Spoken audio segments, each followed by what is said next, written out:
Hello everyone, আসসালামু আলাইকুম। This is barrister Niloy. আশা করি সবাই ভালো আছেন, সুস্থ আছেন। লম্বা একটি বিরতির পর আবার চলে এসেছি আমার নতুন একটি ব্লগ নিয়ে। 2026 সালের রমজানের ঈদের ছুটিতে আমরা চলে গিয়েছিলাম বাংলাদেশ জাতীয় চিড়িয়াখানা, যেটা ঢাকার মিরপুরে অবস্থিত। চিড়িয়াখানায় প্রবেশের জন্য জনপ্রতি টিকিট মূল্য 50 টাকা। আমরা যথারীতি টিকিট কেটে চিড়িয়াখানায় প্রবেশ করলাম। 1950 সালে ঢাকার হাইকোর্ট প্রাঙ্গণে জীবজন্তুর প্রদর্শনশালা হিসেবে প্রতিষ্ঠিত হয় এই চিড়িয়াখানাটি। পরবর্তীতে 1974 সালে মিরপুরে স্থানান্তরিত করা হয়। চিড়িয়াখানার প্রবেশ মুখেই চিত্রা হরিণের খাঁচা, কিন্তু ঢুকেই মনটা খারাপ হয়ে গেল। দেখলাম যে চিত্রা হরিণগুলো অনেক দূরে দূরে ঘাস দেওয়া হয়েছে এবং তারা সেখানে যেই ঘাস খাচ্ছে। এটা আমার মনে হয় যে চিড়িয়াখানা কর্তৃপক্ষের গাফিলতি, কারণ মানুষজন হরিণ দেখতেই পাচ্ছিল না। বানরের খাঁচাতেও একই অবস্থা। দেখলাম যে দুই একটা বানর মনমরা হয়ে বসে আছে। সেখান থেকে একটু সামনে যেতেই নাকে বিশ্রী একটা গন্ধ আসলো। দেখলাম প্যালিকন পাখির খাঁচা। পাখির খাঁচার সামনে এত বিশ্রী গন্ধ যে দাঁড়ানোই যাচ্ছিল না। মনে মনে চিন্তা করলাম, দেশের জাতীয় একটি চিড়িয়াখানা, যেখানে বাবা মায়েরা তাদের কোমলমতি শিশুদের একটু বিনোদনের জন্য নিয়ে যায়, সেখানের কি বেহাল দশা।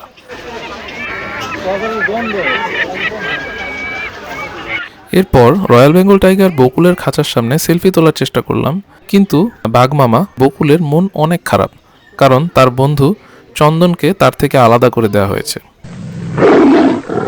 একটু সামনে যেতেই এই সিংহ মামার দেখা পেলাম। সিংহ মামা আবার সবাইকে প্রচণ্ড বিনোদন দিচ্ছে, যদিও খাদ্যের অভাবে তার শরীরটা একটু ভেঙে গিয়েছে মনে হলো। আমার ছেলে আয়াস চোখের সামনে সিংহ দেখতে পেয়ে বেশ এক্সাইটেড ছিল।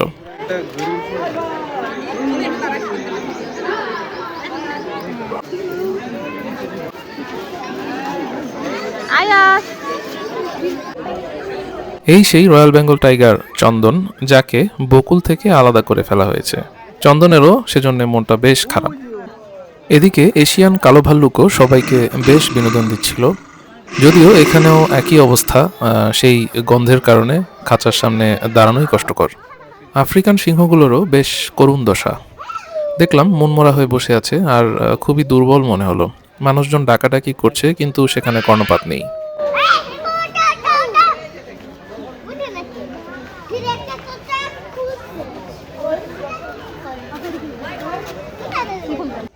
ময়ূরের খাঁচাতেও দেখলাম বড় কোনো ময়ূর নেই। বাংলাদেশ জাতীয় চিড়িয়াখানা 186 একর জায়গা নিয়ে প্রতিষ্ঠিত। 134 প্রজাতির 2150টি প্রাণী থাকার কথা থাকলেও আমার কাছে মনে হয় সেগুলো খাতা কলমই আছে, বাস্তবে চেহারা ভিন্ন। হাতে গোনা কিছু পশু পাখি বর্তমানে প্রদর্শিত হচ্ছে। প্রতি বছর প্রায় 30 লক্ষ দর্শনার্থী চিড়িয়াখানা ভ্রমণ করে থাকেন। হরিণের মতো দেখতে এই প্রাণীটির নাম ইম্পালা। চিড়িয়াখানার অব্যবস্থাপনার একটি বেশ উত্তম উদাহরণ হচ্ছে এই গয়ালের খাঁচা। দেখলাম ভেতরে একটি গাধা দাঁড়িয়ে আছে। খুব ভালোভাবে লক্ষ্য করার পর দেখলাম দূরে গয়াল বসে আছে ঠিকই, কিন্তু তার পাশে একটি ইম্পালাও দাঁড়িয়ে আছে। লামাগুলোর অবস্থা একেবারেই করুণ।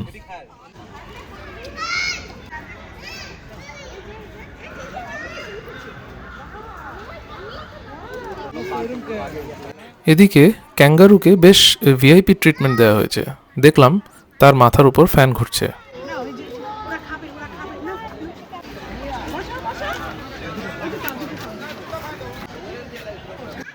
জিরাফগুলোকে বেশ চনমনে মনে হলো, তারা মনের সুখে জাবর কাটছে। এদিকে ওয়াটার বাগ লোকজনের ভয়ে দূরে যেয়ে দাঁড়িয়ে আছে।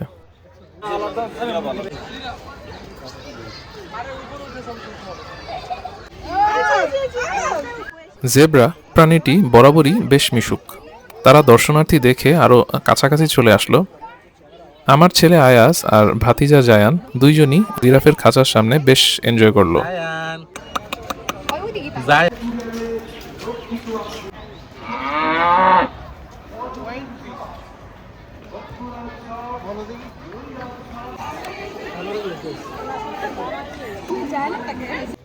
হাতিগুলোর জন্য বেশ মায়া লাগছিল।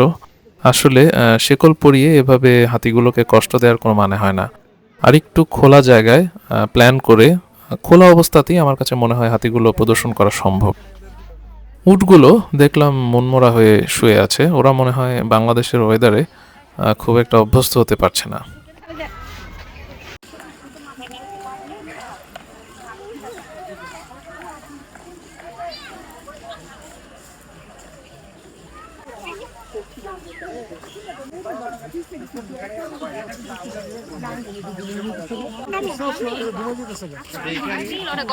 গন্ডারের খাঁচার সামনে দেখলাম অদ্ভুত কাণ্ড। গন্ডার গেট ভেঙে বেরিয়ে আসতে চাচ্ছে। সে বিদ্রোহ করেছে, কিন্তু ঝামেলা হচ্ছে কেউ তাকে গেট খুলে দিচ্ছে না। পরে দেখলাম মন খারাপ করে আস্তে আস্তে গুটি গুটি পায়ে আবার ফেরত চলে যাচ্ছে। এখানেও নজরে আসলো যথারীতি চিড়িয়াখানা কর্তৃপক্ষের অবহেলা। গন্ডারটির পুরো শরীরে অসংখ্য ক্ষতর চিহ্ন। আমার এবারের ব্লগটি এখানেই শেষ করছি। সবাই ভালো থাকবেন, সুস্থ থাকবেন। আসসালামু আলাইকুম।